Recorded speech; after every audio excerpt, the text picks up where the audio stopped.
Shalom, bon matin tout le monde, bon réveil. Que le Seigneur ce matin vous bénisse, vous garde, vous protège pendant que vous allez vaquer à vos occupations.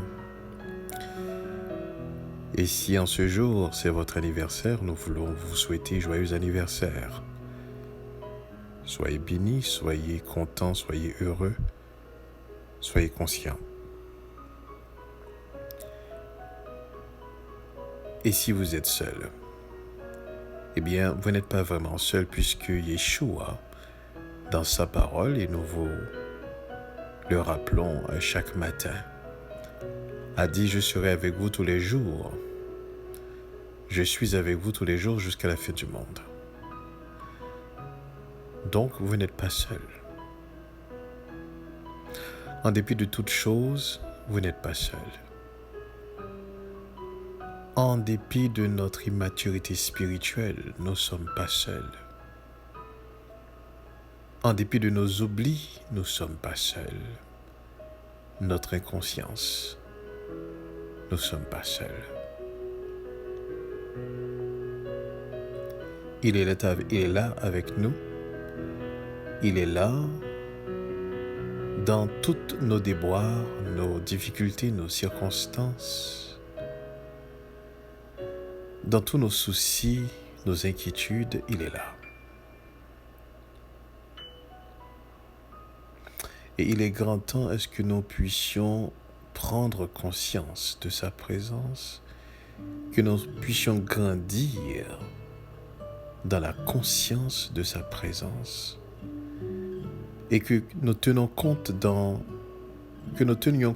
tout ce qu'on fait de cette présence. Être conscient de la présence de Dieu nous permet tout simplement d'avoir une vie éveillée, d'avoir une vie consciente,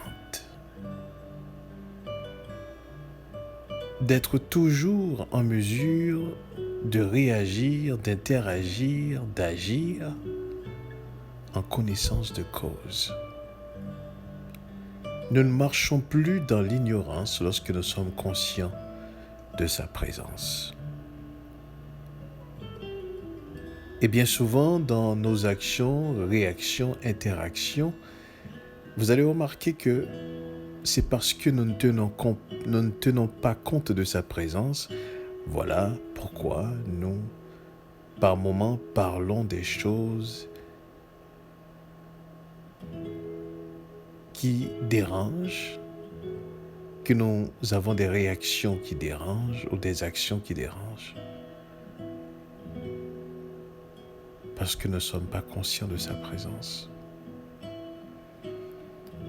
Voilà pourquoi, à chaque moment, lorsque nous prenons le temps nécessaire d'être conscients de la présence de Dieu, ça fait toute une différence. Et laissez-moi vous dire quelque chose. Être conscient de la présence de Dieu amène une liberté. Quand vous êtes conscient de la présence de Dieu, vous êtes libre. Vous vous sentez libre. Parce que bien souvent, lorsque nous sommes en présence de quelqu'un, eh bien, on se sent gêné, dérangé. Eh bien, la présence de Dieu nous donne tout à fait le sentiment contraire. On se sent libre. S'il y a des choses qui vous gênent lorsque vous êtes dans la présence de Dieu, eh bien c'est parce que probablement il y a beaucoup de choses qu'il faudrait être conscient à changer. Donc sa présence aussi amène un changement. Sa présence amène une transformation. Il ne suffit pas simplement de dire « Ah, mais je sais qu'on n'est pas parfait. »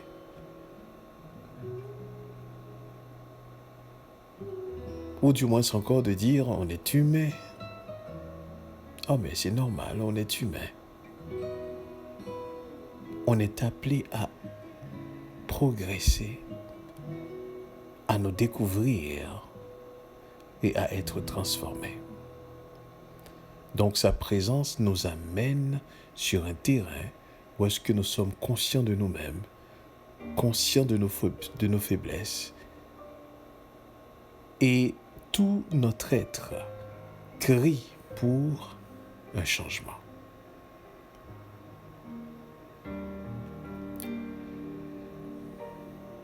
C'est ce que nous allons voir ce matin dans le livre de Séphania, Sophonie.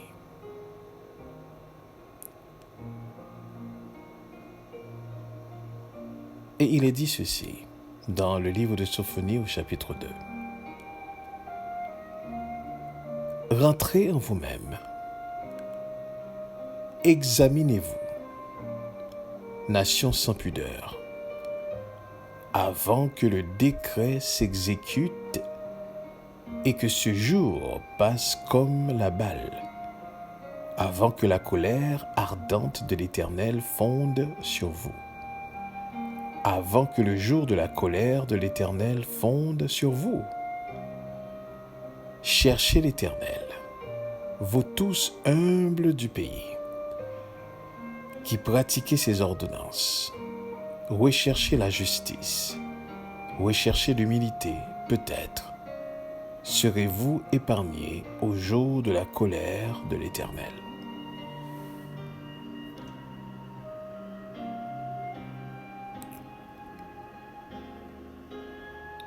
Cet verset que nous venons de lire, écrit il y a des siècles,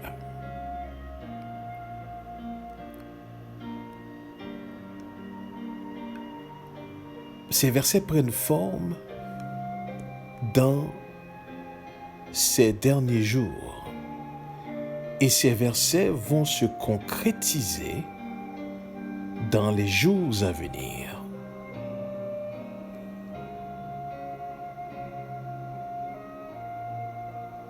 Mais ici, on est appelé à prendre conscience, à rentrer en nous-mêmes, à nous examiner. Et il est dit, il faut le faire avant que le décret s'exécute.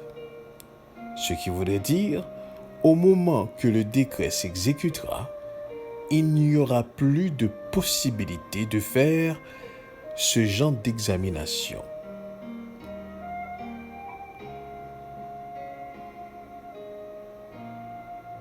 Au moment que le décret s'exécutera, il n'y aura plus possibilité de rechercher la justice. Au moment que le décret s'exécutera, il n'y aura plus possibilité de chercher l'humilité. Parce que le cœur sera complètement épris dans la vibration des circonstances, dans la peur qui va s'accaparer justement de nous-mêmes.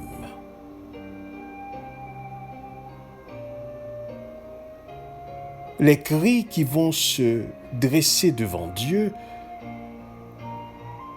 ne seront pas des cris des personnes qui pratiquent ses ordonnances, des personnes qui sont humbles, des personnes qui sont justes, des personnes qui marchaient devant lui avec droiture.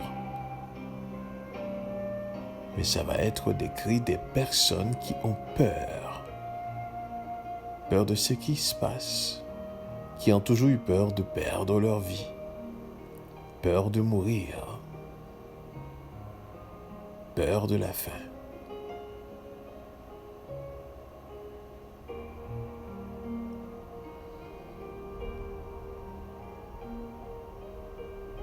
Il nous est important ce matin de pouvoir rentrer en nous-mêmes et nous examiner. Et ici, l'auteur de ce texte nous qualifie de nation sans pudeur. Une nation qui n'a pas honte d'exposer sa nudité. Une nation qui n'a pas honte d'exposer son injustice. Une nation qui n'a pas honte d'exposer sa rébellion. Une nation qui n'a pas honte d'exposer sa désobéissance. Une nation qui n'a pas honte d'exposer son infidélité. Une nation sans pudeur.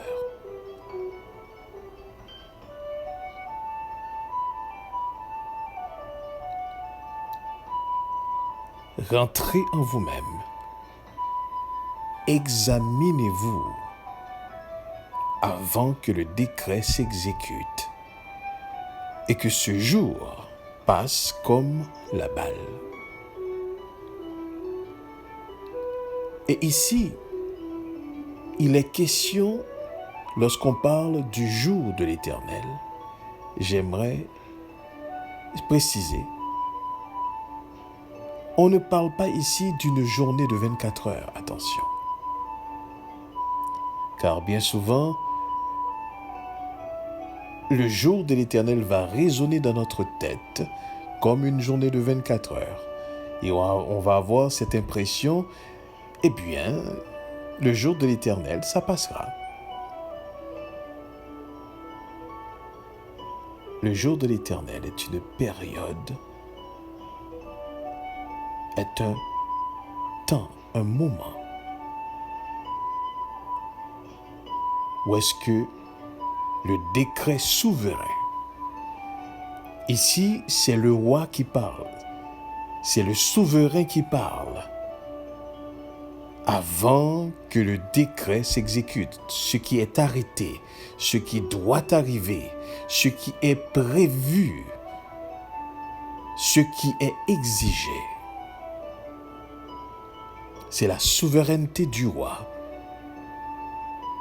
qui parle. Rentrez en vous-même, examinez-vous.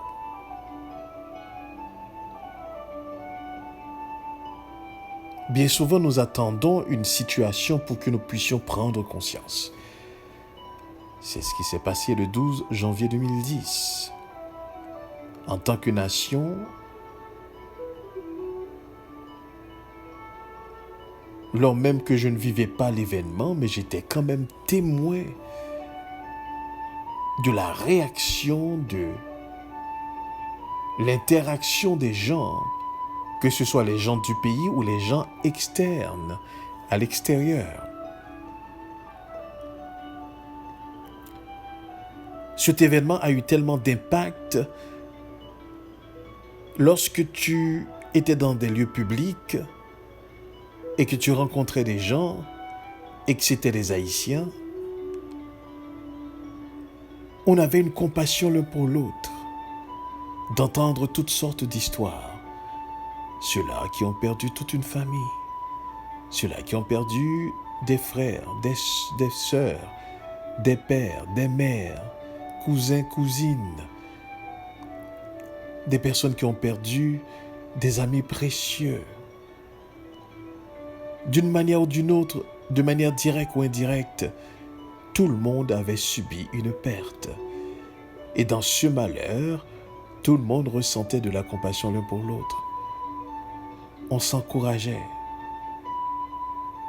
Pour un temps soit peu, toute politique, toute haine, toute discorde, hostilité, toute mésentente, mécontentement, tout était mis de côté pour exercer de la compassion l'un pour l'autre.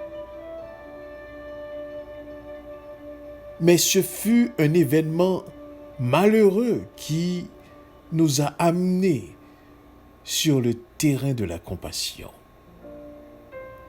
Mais ça aurait été tellement différent si c'était l'amour, une prise de conscience qui nous aurait amenés sur le terrain de la compassion, de la compréhension.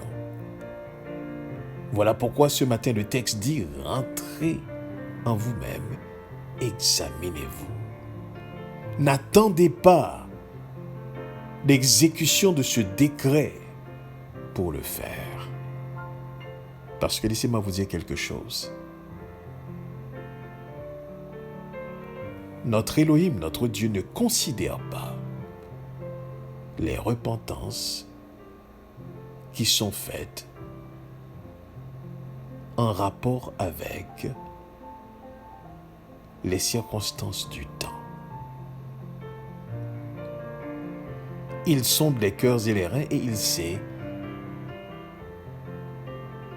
que ce n'est pas de vraie repentance qui proviennent de la relation entre lui et nous-mêmes.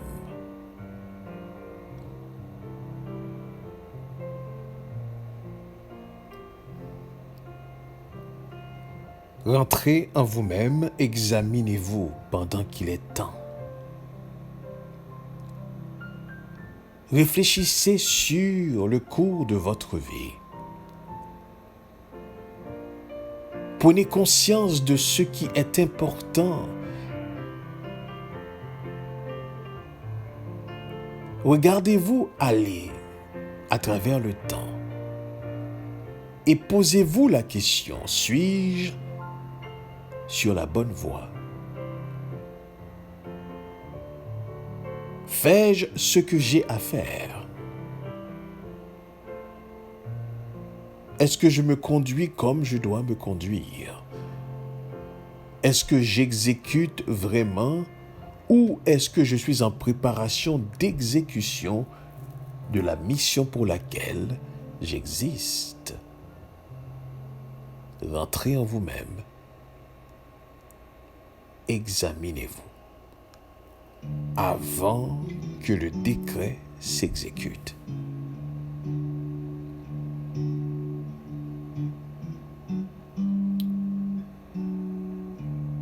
Il est extrêmement important ce matin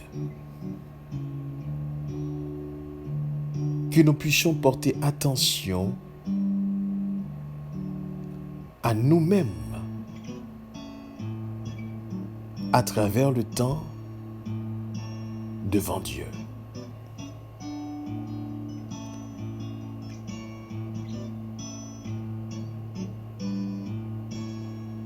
Et c'est dommage que ça prend toujours qu'on soit au précipice,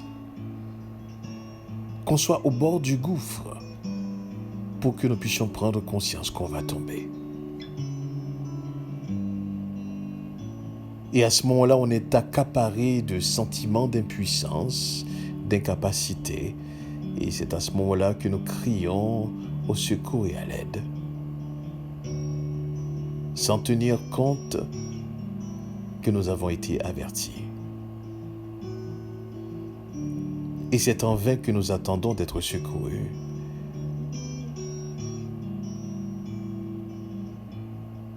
C'est exactement ce que ce texte veut dire ici. Rentrez en vous-même, examinez-vous avant que le décret s'exécute et que ce jour passe comme la balle, avant que la colère ardente de l'Éternel fonde sur vous, avant que le jour de la colère de l'Éternel fonde sur vous.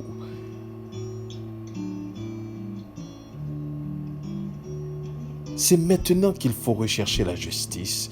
C'est maintenant qu'il faut être humble de cœur. C'est maintenant qu'il faut chercher cette réconciliation, cette vie de consécration, cette vie de sanctification,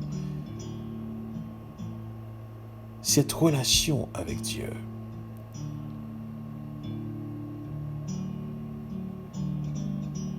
Et parce que, écoutez bien ceci, beaucoup risquent de faire cela à la dernière minute,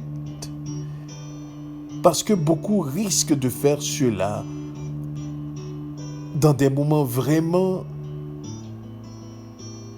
tumultueux. Le texte dit « Peut-être serez-vous épargnés au jour de la colère de l'Éternel ». Donc, ce qui voulait dire ceci, c'est un risque que vous prenez lorsque vous attendez au moment de l'exécution du décret que vous puissiez effectivement réaliser ce qui se passe. C'est un grand risque à prendre. Et si vous comprenez bien,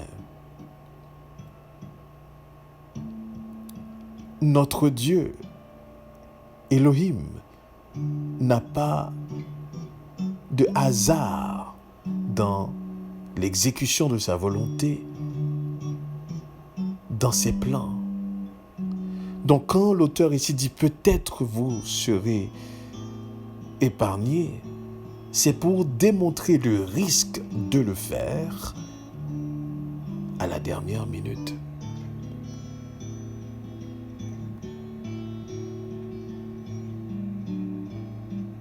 Rentrez en vous-même.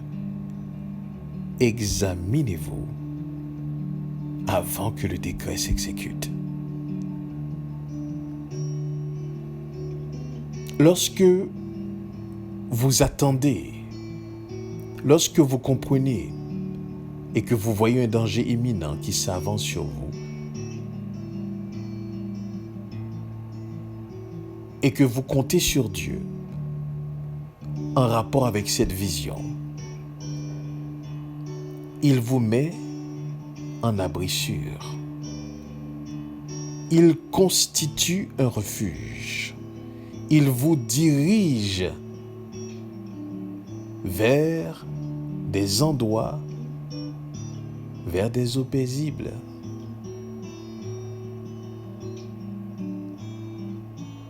Il vous garde, il vous protège. Lorsque vous croyez en sa parole et que vous comprenez et vous avez entièrement confiance en ce qu'il dit, rentrez en vous-même, examinez-vous.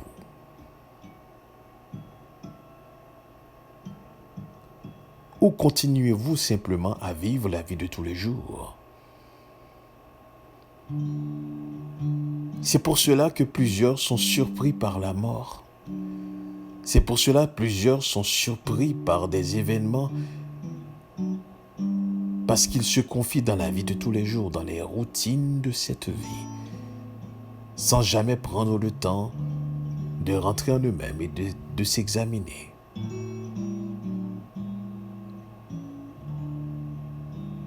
Mais lorsque vous vous examinez, que vous rentrez en vous-même, vous n'êtes surpris de rien. Puisqu'une compréhension vous sera communiquée en matière, écoutez bien ceci, des choses à venir. L'Esprit de Dieu est là pour nous annoncer les choses à venir.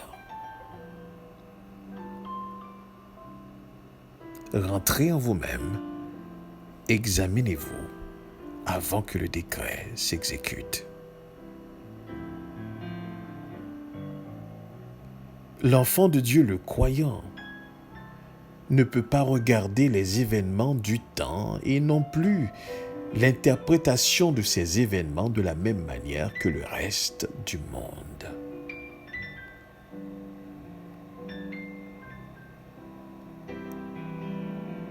La vision de l'enfant de Dieu est complètement différente de toute autre vision.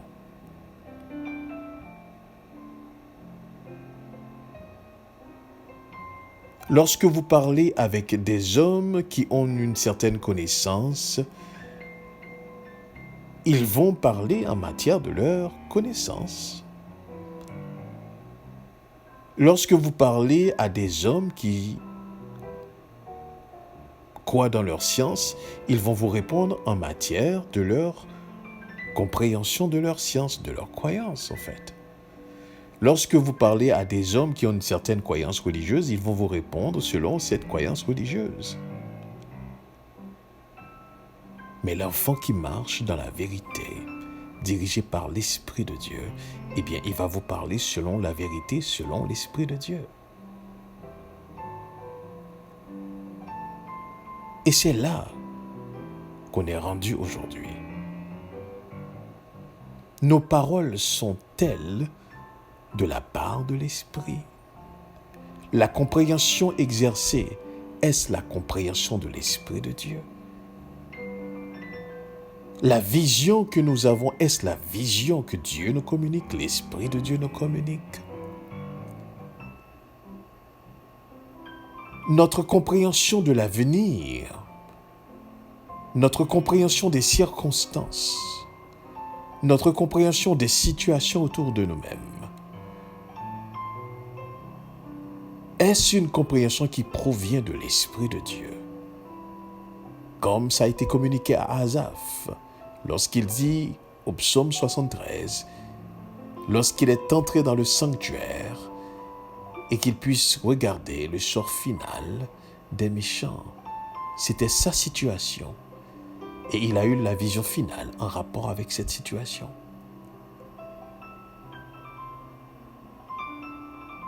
Et vous, quelle est la vision qui vous est communiquée? Nous ne nous rendons pas compte de cela, mais nous sommes beaucoup plus influencés par les pensées, par la perception, par la vision, par les dires, par les paroles de ce monde que l'Esprit de Dieu. Et souvent, il semble que si nous osons penser différemment que la pensée courante, nous pourrions être passés pour des fous, pour des personnes qui ne sont pas bien dans leur tête. Mais pourtant, la parole de Dieu nous dit, rentrez en vous-même, examinez-vous avant que le décret s'exécute. Et que cette période, ce moment, ce jour passe comme la balle.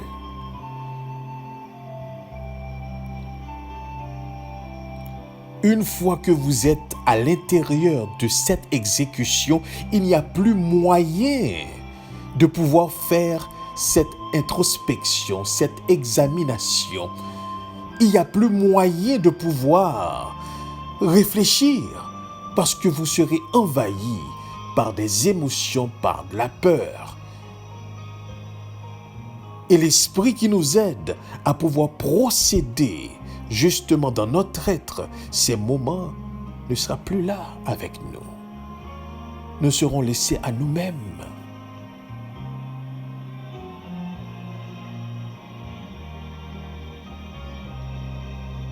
Nous avons besoin de comprendre cela ce matin. N'attendons pas de voir l'exécution de ce décret, mais rentrons nous-mêmes, examinons-nous pendant qu'il est encore temps de le faire. Marchons dans les ordonnances de sa parole.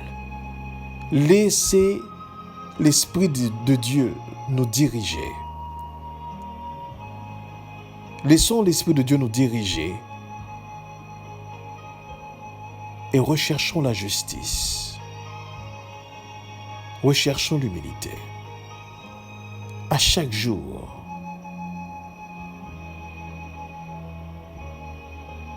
nous devons marcher dans la progression dans sa parole. Rentrez en vous-même. Examinez-vous, nation sans pudeur, dit la parole, avant que le décret s'exécute et que ce jour passe comme la balle, avant que la colère ardente de l'Éternel fonde sur vous, avant que le jour de la colère de l'Éternel fonde sur vous. Cherchez l'Éternel, vous tous humbles du pays, qui pratiquez ses ordonnances, recherchez la justice, recherchez l'humilité. Peut-être serez-vous épargnés au jour de la colère. Que le Seigneur nous aide à comprendre cette parole ce matin. Que nous soyons en mesure de pouvoir rentrer en nous-mêmes et nous examiner et inviter l'Esprit de Dieu à nous transformer, à nous changer Et que ce changement ne provient pas d'un événement, d'une circonstance, d'une situation, mais que ce changement provient tout simplement de ce désir de nous approcher davantage de Dieu et de cet amour que nous éprouvons pour lui-même, ce respect, cette crainte que nous avons de lui-même et la confiance que nous avons en sa parole. Que Dieu vous bénisse. Restons conscients de sa présence. Amen. Amen.